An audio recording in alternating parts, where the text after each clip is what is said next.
Perkenalkan, nama saya Vina Arifatul Ilmi, NIM 21210501007, Prodi Perbankan Syariah 2. Di sini saya akan meneruskan penjelasan mengenai perencanaan bisnis dan studi kelayakan bisnis. Rencana bisnis merupakan langkah awal dari sebuah bisnis, di mana pelaku bisnis merangkum strategi bisnis perusahaan dan menunjukkan cara mengimplementasikan strategi tersebut. Dalam mempersiapkannya, calon pengusaha wajib mengembangkan ide atau gagasan bisnis ke dalam cetak dan memikirkan bagaimana peluncuran ide berjalan sebelum uang dan waktu diinvestasikan. Seorang pengusaha yang tidak bisa membuat perencanaan akan mengalami kegagalan.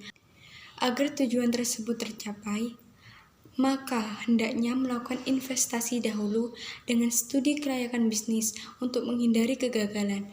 Salah satu tujuan dilakukannya studi kelayakan bisnis adalah untuk mencari jalan keluar agar dapat meminimalkan hambatan dan resiko yang mungkin timbul setelah usaha berjalan.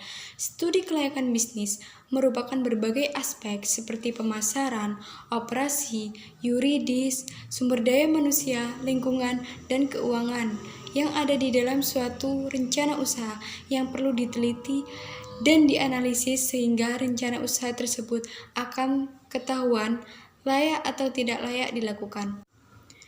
Studi kelayakan bisnis juga memiliki beberapa pengertian menurut para ahli.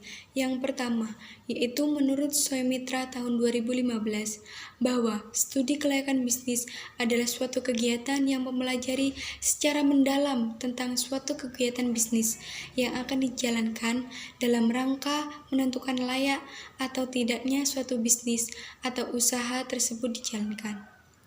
Yang kedua, menurut Ahmad Subagio, studi kelayakan bisnis adalah penelitian yang mendalam terhadap suatu ide bisnis tentang layak atau tidaknya ide tersebut untuk dilaksanakan.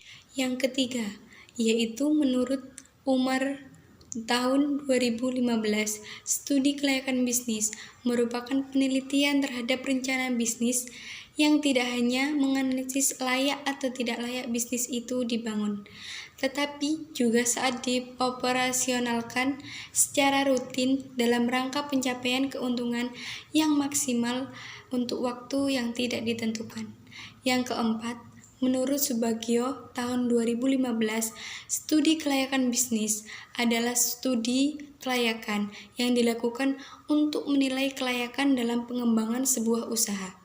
Yang kelima, menurut Ibrahim tahun 2015, studi kelayakan bisnis merupakan bahan pertimbangan dalam mengambil suatu keputusan apakah menerima atau menolak suatu gagasan atau proyek yang direncanakan.